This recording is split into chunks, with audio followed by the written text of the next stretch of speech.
ನೀವಿಲ್ಲಿ ನೋಡ್ತಿರುವ ಮಹಿಳೆ ಹೆಸರು ದಿವ್ಯಾ. ಈ ಮಹಿಳೆ ಒಬ್ಬ ಪರಪುರುಷನೊಂದಿಗೆ ಮಾಡಿದ ಸೆಕ್ಸುವಲ್ ಚಾಟ್ನಿಂದ ಪ್ರಾರಂಭವಾದ ಒಂದು ವಿವಾದ ಯಾವುದೇ ಸಿನಿಮಾಗೆ ಕಮ್ಮಿ ಇಲ್ಲ ಅನ್ನುವಂತೆ ಸಾಗುತ್ತೆ. ಒಂದು ಎಕ್ಸೆಲ್ ಸೈಜ್ ಕಾಂಡೋಮ್ ಇವರ ಜೀವನವನ್ನೇ ಬದಲಾಯಿಸುತ್ತೆ. ಈ ಕೇಸಲ್ಲಿ ಕ್ಲೈಮ್ಯಾಕ್ಸ್ ಅಲ್ಲಿ ನಡೆದ ಟ್ವಿಸ್ಟ್ ನ ಕೇಳಿದ್ರೆ ಪ್ರತಿಯೊಬ್ಬರ ಮೈಂಡ್ ಬ್ಲಾಕ್ ಆಗುತ್ತೆ. ದಿವ್ಯಾಳ ಪತಿ ಹೆಸರು ಪ್ರಸನ್ನ. ಈತನು ಸರಿಸುಮಾರು 85,000 ಕೋಟಿ ರೂಪಾಯಿ ಆಸ್ತಿಯ ಒಡೆಯ. ಆದ್ರೆ ಇಷ್ಟು ದೊಡ್ಡ ಶ್ರೀಮಂತನಾದ್ರೂ ಕೂಡ ಹೆಂಡತಿ ಕೈಯಲ್ಲಿ ಮೋಸ ಹೋಗಿ ಕೊನೆಗೆ ನಮ್ಮ ಭಾರತೀಯ ಕಾನೂನಿಗೆ ಬಲಿಯಾಗ್ತಿದ್ದ. ನ್ಯಾಯಕ್ಕಾಗಿ ಪೊಲೀಸ್ ಸ್ಟೇಷನ್, ಕೋರ್ಟ್, ಅಡ್ವೊಕೇಟ್ ಅಂತ ಸುತ್ತಾಡ್ತಾನೆ. ಆದ್ರೆ ನ್ಯಾಯ ಎಲ್ಲೂ ಸಿಗದೇ ಇದ್ದಿದ್ದರಿಂದ ತನ್ನ ಗೋಳನ್ನ ಸೋಷಿಯಲ್ ಮೀಡಿಯಾದಲ್ಲಿ ಹೇಳ್ಕೊಂಡಾಗ ಸೋಷಿಯಲ್ ಮೀಡಿಯಾದಲ್ಲಿ ನ್ಯಾಯ ಸಿಗುತ್ತೆ. ಸಿಂಗಾಪುರ್ ಕೋರ್ಟ್, ಅಮೆರಿಕ ಕೋರ್ಟ್ ಅಲ್ಲಿ ತನ್ನ ಹೆಂಡತಿ ತನಗೆ ಮಾಡಿದ ಅನ್ಯಾಯದ ವಿರುದ್ಧ ಗೆದ್ದ ಪ್ರಸನ್ನ ನಮ್ಮ ಭಾರತೀಯ ಕಾನೂನಿನ ಮುಂದೆ ತಲೆ ಬಾಗ್ಬೇಕಾಗತ್ತೆ. ನಮ್ಮ ಭಾರತೀಯ ಕಾನೂನುಗಳಿಂದ ಪತ್ನಿ ಪೀಡಿತ ಪುರುಷರು ಹೇಗೆ ಬಲಿಯಾಗ್ತಿದ್ದಾರೆ ಅನ್ನೋದನ್ನ ಈ ವಿಡಿಯೋದಲ್ಲಿ ತಿಳ್ಕೊಳ್ಳೋಣ. ಅದಕ್ಕೂ ಮುಂಚೆ ನೀವಿನ್ನೂ ನಮ್ಮ ಚಾನೆಲ್ ನ ಸಬ್ಸ್ಕ್ರೈಬ್ ಆಗದೆ ಇದ್ರೆ ಸಬ್ಸ್ಕ್ರೈಬ್ ಆಗಿ ಪಕ್ಕದಲ್ಲಿರುವ ಬೆಲ್ ಐಕಾನ್ ನ ಪ್ರೆಸ್ ಮಾಡಿ. ಪ್ರಸನ್ನ ಎಂಬ ಈ ವ್ಯಕ್ತಿ ಅಮೆರಿಕಾದಲ್ಲಿ ಸಕ್ಸಸ್ಫುಲ್ ಆಗಿ ರನ್ ಆಗ್ತಿರುವ ಸ್ಟಾರ್ಟ್ಅಪ್ ಕಂಪನಿಯ ಫೌಂಡರ್ ಆಗಿದ್ದಾನೆ. ಈ ಕಂಪನಿ ಮೌಲ್ಯ ಸರಿಸುಮಾರು $10 ಬಿಲಿಯನ್, ಅಂದ್ರೆ 85,000 ಕೋಟಿ ರೂಪಾಯಿಗಿಂತಲೂ ಹೆಚ್ಚು. ಇಷ್ಟೇ ಅಲ್ಲದೆ OXPPL ಎಂಬ ಕ್ರಿಪ್ಟೋ ಬೇಸ್ಡ್ ಕಂಪನಿಯನ್ನ ಕೂಡ ಸ್ಥಾಪಿಸಿ ಸಕ್ಸಸ್ಫುಲ್ ಆಗಿ ರನ್ ಮಾಡ್ತಾ ಸಿಂಗಾಪುರದಲ್ಲೂ ಸೆಟಲ್ ಆಗ್ತಾನೆ. ಎಲ್ಲರ ಜೀವನದಲ್ಲೂ ನಡೆಯುವಂತೆ ತಾನು ಕೂಡ ಒಂದು ಹುಡುಗಿಯನ್ನ ಪ್ರೀತಿಸಿ ತಂದೆ ತಾಯಿಯನ್ನ ಒಪ್ಪಿಸಿ ಮದುವೆ ಆಗ್ತಾನೆ. ಸಾವಿರಾರು ಕೋಟಿ ರೂಪಾಯಿ ಹಣ, ಇಷ್ಟಪಟ್ಟ ಹುಡುಗಿ ಹೆಂಡತಿಯಾಗಿ ಬರ್ತಾಳೆ. ಈ ರೀತಿ ತಮ್ಮ ಅನ್ಯೋನ್ಯ ಸಂಸಾರಕ್ಕೆ ಪ್ರತಿರೂಪವಾಗಿ ಒಂದು ಗಂಡು ಮಗು ಜನಿಸುತ್ತೆ. ಆದ್ರೆ ಇಷ್ಟು ಸುಂದರವಾದ ಕುಟುಂಬವನ್ನ ಒಂದು ಎಕ್ಸೆಲ್ ಸೈಜ್ ಕಾಂಡೋಮ್ ನಾಶ ಮಾಡುತ್ತೆ. ಇವರಿಬ್ಬರ ಮಧ್ಯೆ ಅನೂಪ್ ಎಂಬ ವ್ಯಕ್ತಿ ಎಂಟರ್ ಆಗಿ ದಿವ್ಯಾ ಮನಸ್ಸಲ್ಲಿ ಸ್ಥಾನ ಸಂಪಾದಿಸ್ತಾನೆ. ಇದರಿಂದ ದಿವ್ಯಾ ಗಂಡನನ್ನ ಕಡೆಗಣಿಸಿ ಅನೂಪ್ನೊಂದಿಗೆ 6 ತಿಂಗಳಿಂದ ಇಲ್ಲಿಗಲ್ ರಿಲೇಶನ್ಶಿಪ್ ನ ಸಾಗಿಸ್ತಾಳೆ. ಇವರ ಅಕ್ರಮ ಸಂಬಂಧದ ಬಗ್ಗೆ ಸ್ವತಃ ಪ್ರಸನ್ನ ಅವರೇ ಸೋಷಿಯಲ್ ಮೀಡಿಯಾದಲ್ಲಿ ಹೇಳಿಕೊಳ್ತಾರೆ. ಅವರಿಬ್ಬರ ಅಕ್ರಮ ಸಂಬಂಧದ ಕುರಿತಾಗಿ ಅನೇಕ ಪೋಸ್ಟ್ ಗಳನ್ನ ಮಾಡ್ತಾರೆ. ಅವು ತುಂಬಾನೇ ವೈರಲ್ ಆಗ್ತವೆ. ಇಷ್ಟೇ ಅಲ್ಲದೆ ಮತ್ತೊಂದ್ ಕಡೆ ಅವರಿಬ್ರು ಮಾಡ್ಕೊಳ್ತಿದ್ದ ವಾಟ್ಸ್ಆಪ್ ಚಾಟ್ ನ ಅನೂಪ್ ಹೆಂಡತಿ ಪ್ರಸನ್ನ ಅವರಿಗೆ ಸೆಂಡ್ ಮಾಡ್ತಾ ಇರ್ತಾರೆ. ಆಗಿನಿಂದಾನೇ ಜಗಳ ಮತ್ತಷ್ಟು ತಾರಕಕ್ಕೇರುತ್ತೆ. ಪ್ರಸನ್ನ ಹಾಗೂ ದಿವ್ಯಾ ಇಬ್ರು ಸಿಂಗಾಪುರ್ ಸಿಟಿಸನ್ಸ್ ಆಗಿರ್ತಾರೆ. ಇದರಿಂದ ಡಿವೋರ್ಸ್ ಆದ್ಮೇಲೆ ತೆಗೆದುಕೊಂಡ ಜೀವನಾಂಶ ಹಣ ಸಾಕಾಗೋದಿಲ್ಲ ಅಂತ ಮತ್ತಷ್ಟು ಹಣ ಬೇಕು ಅಂತ ಡಿಮ್ಯಾಂಡ್ ಮಾಡ್ತಾಳೆ ದಿವ್ಯಾ. ಆಗ ಮ್ಯಾನಿಪ್ಯುಲೇಷನ್ ಫೆಮಿನಿಸಮ್ ನ ಸ್ಟಾರ್ಟ್ ಮಾಡ್ತಾಳೆ. ತನ್ನ ಗಂಡ ತನ್ನ ಮೇಲೆ ಅತ್ಯಾಚಾರ ಮಾಡಿದ್ದಾನೆ, ಹಲ್ಲೆ ಮಾಡಿದ್ದಾನೆ, ತನ್ನ ನಗ್ನ ವಿಡಿಯೋಗಳನ್ನ ಸೋಷಿಯಲ್ ಮೀಡಿಯಾದಲ್ಲಿ ವೈರಲ್ ಮಾಡಿದ್ದಾನೆ ಅಂತ ದಿವ್ಯಾ ಕಂಪ್ಲೇಂಟ್ ಮಾಡ್ತಾಳೆ. ಸಾಮಾನ್ಯವಾಗಿ ನಮ್ಮ ಸಮಾಜದಲ್ಲಿ ಸ್ತ್ರೀಯರೆಂದ್ರೆ ಎಲ್ಲೋ ಒಂದ್ ಕಡೆ ಕರುಣೆ ಇದ್ದೇ ಇರುತ್ತೆ. ವಾಸ್ತವದ ಸಂಗತಿ ಏನು ಅನ್ನೋದನ್ನ ತಿಳ್ಕೊಳ್ಳದೆ ಅಯ್ಯೋ ಪಾಪ ಅನ್ನುವವರೇ ತುಂಬಾ ಜನರಿರ್ತಾರೆ. ಇದರ ಬಗ್ಗೆ ಚೆನ್ನಾಗಿ ಅರಿವಿದ್ದ ದಿವ್ಯಾ ಪ್ರಸನ್ನ ಮೇಲೆ ಆರೋಪಗಳನ್ನ ಮಾಡ್ತಾಳೆ. ನಂತರ ಪೊಲೀಸರು ವಿಚಾರಣೆ ಮಾಡಿ ದಿವ್ಯಾ ಮಾಡಿದ್ದ ಆರೋಪಗಳೆಲ್ಲ ಸುಳ್ಳು, ದಿವ್ಯಾ ಫೇಕ್ ಅಲಿಗೇಷನ್ಸ್ ಮಾಡ್ತಿದ್ದಾಳೆ ಅಂತ ಸಿಂಗಾಪುರ್ ಪೊಲೀಸರು ಹೇಳ್ತಾರೆ. ಆಮೇಲೆ ಪ್ರಸನ್ನ ಭಾರತದಲ್ಲಿ ಡಿವೋರ್ಸ್ಗೆ ಅಪ್ಲೈ ಮಾಡ್ತಾನೆ.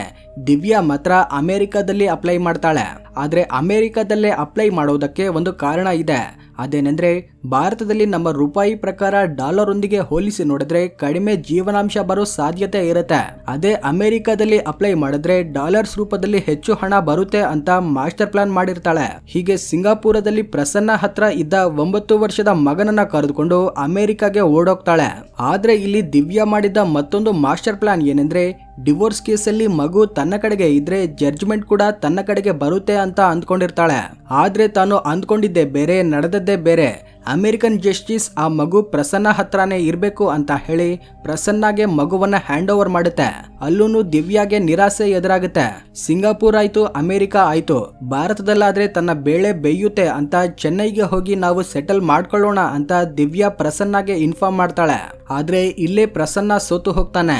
ಅಮೆರಿಕ, ಸಿಂಗಾಪುರ್ಗಳೇ ಬೇರೆ, ಭಾರತನೇ ಬೇರೆ ಅನ್ನೋ ವಿಷಯವನ್ನ ಪ್ರಸನ್ನ ಗ್ರಹಿಸೋದಿಲ್ಲ. ತಾನು ಮಾಡದ ತಪ್ಪಿಗೆ ಬೇರೆ ದಾರಿ ಇಲ್ಲದೆ 9 ಕೋಟಿ ರೂಪಾಯಿ ಬೋನಸ್, ಹಾಗೇನೆ ತಿಂಗಳಿಗೆ 4.5 ಲಕ್ಷ ಕೊಡ್ತೇನೆ ಅಂತ MOU ಮೇಲೆ ಇಬ್ರು ಸಹಿ ಹಾಕ್ತಾರೆ.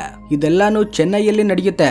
ಮ್ಯೂಚುವಲ್ ಆಫ್ ಅಂಡರ್ಸ್ಟ್ಯಾಂಡಿಂಗ್ ಗೆ ಸಂಬಂಧಿಸಿ ಮಗುವಿಗೆ ಬರುವ ಆಸ್ತಿ ತನ್ನ ಹೆಂಡತಿ ಬೇರೆಯಾದ್ಮೇಲೆ ತನಗೆ ಮಾಜಿ ಪತಿಯಿಂದ ಬರುವ ಜೀವನಾಂಶದ ಕುರಿತಾಗಿ MOU ಮಾಡ್ಕೊಂಡು ಇಬ್ರು ಸಹಿ ಮಾಡ್ತಾರೆ.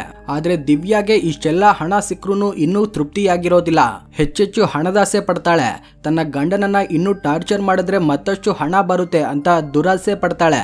ಇದರಿಂದ ಮತ್ತೆ ಅಮೆರಿಕಾಗೆ ಹೋಗಿ ಕೋರ್ಟ್ ಅಲ್ಲಿ ಡಿವೋರ್ಸ್ಗೆ ಅಪ್ಲೈ ಮಾಡ್ತಾಳೆ. ಪ್ರಸನ್ನ ಮೇಲೆ ಮತ್ತೆ ಕಿಡ್ನಾಪ್, ರೇಪ್ ಕೇಸ್ಗಳನ್ನ ಹಾಕ್ತಾಳೆ. ಇದು ಅಮೆರಿಕ ಸಿಂಗಪುರ್ ರೀತಿ ಅಲ್ಲ, ಇದು ಚೆನ್ನೈ. ಪೊಲೀಸರು ಅದರ್ ಸೈಡ್ ಸ್ಟೋರಿಯನ್ನ ಕೇಳದೇನೆ ಪ್ರಸನ್ನ ಮಾತುಗಳ ಬಗ್ಗೆನೂ ತಲೆ ಕೆಡಿಸಿಕೊಳ್ಳದೇನೆ ಪ್ರಸನ್ನ ಅವರನ್ನ ಒಬ್ಬ ಉಗ್ರವಾದಿಯಂತೆ, ದೇಶದ್ರೋಹಿಯಂತೆ ಪರಿಗಣಿಸ್ತಾರೆ. ಒಬ್ಬ ಉಗ್ರವಾದಿಯನ್ನ ಟಾರ್ಗೆಟ್ ಮಾಡೋ ರೀತಿ ಮಾಡಿ ಹಿಡಿದುಕೊಳ್ತಾರೆ. ಆತನ ತಂದೆ ತಾಯಿ, ಪ್ರಾಣ ಸ್ನೇಹಿತರನ್ನು ಕೂಡ ಹಿಡಿದುಕೊಳ್ತಾರೆ. ದಿವ್ಯಾ ಹೇಳಿದ ಮಾತುಗಳನ್ನ ಕೇಳಿ ಅವರಿಗೆ ಕಿರುಕುಳ ನೀಡಲು ಪ್ರಾರಂಭಿಸ್ತಾರೆ. ಚೆನ್ನೈ ಪೊಲೀಸರು ದಿವ್ಯಾ ಹೇಳಿದ ಮಾತುಗಳನ್ನೇ ಕೇಳ್ತಾರೆ. ಅಮೆರಿಕದಲ್ಲಿ, ಸಿಂಗಾಪುರದಲ್ಲಿ ದಿವ್ಯಾ ಪ್ರಸನ್ನಾಗೆ ಹೇಗೆಲ್ಲ ತೊಂದರೆ ಕೊಟ್ಟಿದ್ದಳು, ಅಲ್ಲಿನ ಪೊಲೀಸರು ಕೋರ್ಟ್ ಏನ್ ಹೇಳಿತ್ತು ಅನ್ನೋದನ್ನು ತಿಳ್ಕೊಳ್ಳದೇನೆ ಪ್ರಸನ್ನ ಅವರನ್ನ ಟಾರ್ಗೆಟ್ ಮಾಡ್ತಾರೆ. ಇದರಿಂದ ತುಂಬಾ ಮನನೊಂದಿದ್ದ ಪ್ರಸನ್ನ ಇದೆಲ್ಲವನ್ನ ತನ್ನ ಎಕ್ಸ್ ಪ್ರೊಫೈಲ್ ಅಲ್ಲಿ ಪೋಸ್ಟ್ ಮಾಡಿದಾಗ ಈ ಪೋಸ್ಟ್ಗಳು ತುಂಬಾ ವೈರಲ್ ಆಗ್ತವೆ. ಅನೇಕ ಜನರು ಪೋಸ್ಟ್ ನೋಡಿ ಆತನಿಗೆ ನ್ಯಾಯ ಸಿಗ್ಬೇಕು, ತಪ್ಪು ದಿವ್ಯಾ ಕಡೆ ಇದ್ದಾಗ ಪ್ರಸನ್ನ ಅವರನ್ನ ಯಾಕೆ ಟಾರ್ಗೆಟ್ ಮಾಡ್ತಿದ್ದೀರಾ ಅಂತ ಪ್ರಶ್ನಿಸ್ತಾರೆ. ಈ ಪೋಸ್ಟ್ಗೆ 10 ಮಿಲಿಯನ್ ಗಿಂತ ಹೆಚ್ಚು ಜನರು ರೀಟ್ವೀಟ್ ಮಾಡ್ತಾರೆ, ಶೇರ್ ಮಾಡ್ತಾರೆ.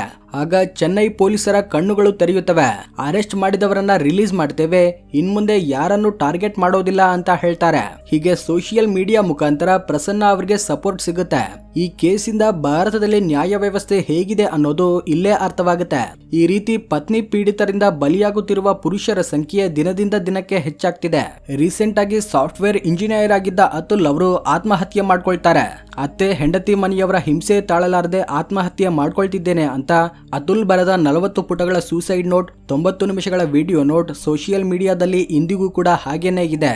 ಡಿವೋರ್ಸ್ ಸೆಟಲ್ಮೆಂಟ್ಗೆ 3 ಕೋಟಿ ರೂಪಾಯಿ ಡಿಮ್ಯಾಂಡ್ ಮಾಡ್ತಿದ್ದಾರೆ ಅಂತ ಅತುಲ್ ಹೇಳಿಕೊಳ್ತಾರೆ. ಆದ್ರೆ ಮಹಿಳೆಯರ ರಕ್ಷಣೆಗೋಸ್ಕರ ತಂದಿರುವ ಕಾನೂನನ್ನ ಕೆಲವರು ಗಂಡನ ಮೇಲೆ ಸೇಡು ತೀರಿಸಿಕೊಳ್ಳಲು, ಗಂಡನಿಗೆ ಹಿಂಸೆ ಕೊಡಲು ಹಣಕ್ಕೋಸ್ಕರ ಬಳಸ್ಕೊಳ್ತಿದ್ದಾರೆ ಅನ್ನೋದಕ್ಕೆ ಇಂತಹ ಘಟನೆಗಳೇ ಸಾಕ್ಷಿ. ಈ ಕೇಸಲ್ಲಿ ಸತ್ಯಾಸತ್ಯತೆಗಳು ಅಷ್ಟು ಬೇಗ ಹೊರಬೀಳೋದಿಲ್ಲ, ವರ್ಷಗಟ್ಟಲೆ ಸಮಯ ಹಿಡಿಯುತ್ತೆ. ಅಲ್ಲಿಯವರೆಗೂ ಪುರುಷರು ಮಾನಸಿಕ ನೆಮ್ಮದಿಯನ್ನ ಕಳೆದುಕೊಳ್ಬೇಕಾಗತ್ತೆ, ಅವಮಾನಗಳನ್ನ ಎದುರಿಸಬೇಕಾಗತ್ತೆ.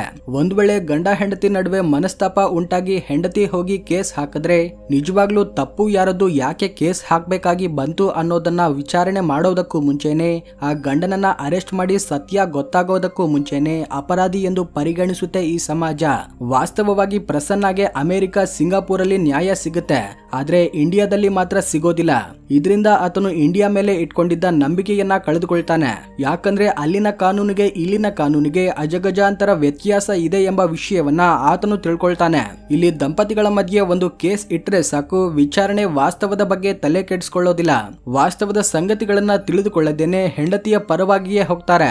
ಹೆಂಡತಿ ತನಗೆ ಮೆಂಟಲ್ ಟಾರ್ಚರ್ ಕೊಡ್ತಿದ್ದಾಳೆ ಅಂತ ಹೇಳಿದ್ರು ಕೂಡ ಅದಕ್ಕೆ ಆಧಾರಗಳಿಲ್ಲದೆ ಇರೋದ್ರಿಂದ ಮಹಿಳೆಯರ ಪರವಾಗಿಯೇ ಕಾನೂನು ನ್ಯಾಯಾಲಯ ನಿಲ್ತಿದೆ. ಇದಕ್ಕಾಗಿ ಭಾರತದಲ್ಲಿ ಜೀವನಾಂಶ ಕೇಸ್ಗಳಿಗೆ ತುಂಬಾ ಜನರು ಬಲಿಯಾಗ್ತಿದ್ದಾರೆ. ಅಂದ್ರೆ ಮಹಿಳೆಯರ ಪರವಾಗಿರುವ ಕಾನೂನುಗಳಿಂದ ಅದನ್ನ ತಮ್ಮ ಅನುಕೂಲಕ್ಕೆ ತಕ್ಕಂತೆ ಬಳಸಿಕೊಳ್ತಾ ಇರೋದ್ರಿಂದ ಪತ್ನಿ ಪೀಡಿತರಿಗೆ ನ್ಯಾಯ ಸಿಗ್ತಿಲ್ಲ. ಈ ಸಮಾಜದಲ್ಲಿ ಇಂಥವರು ಇರ್ತಾರೆ, ಎಚ್ಚರವಾಗಿರಿ ಅಂತ ಹೇಳೋದೇ ಈ ವಿಡಿಯೋದ ಉದ್ದೇಶ. ಈ ವಿಷಯದ ಬಗ್ಗೆ ನಿಮ್ಮ ಅಭಿಪ್ರಾಯವನ್ನ ಕಮೆಂಟ್ ಮುಖಾಂತರ ತಿಳಿಸಿ. ವಿಡಿಯೋಗೆ ಒಂದು ಲೈಕ್ ಮಾಡಿ, ಶೇರ್ ಮಾಡಿ. ಈ ರೀತಿ ಆಸಕ್ತಿಯಾದ ವಿಡಿಯೋಗಳಿಗೋಸ್ಕರ ನಮ್ಮ ಚಾನೆಲ್ನ ಸಬ್ಸ್ಕ್ರೈಬ್ ಆಗಿ. Thanks for watching.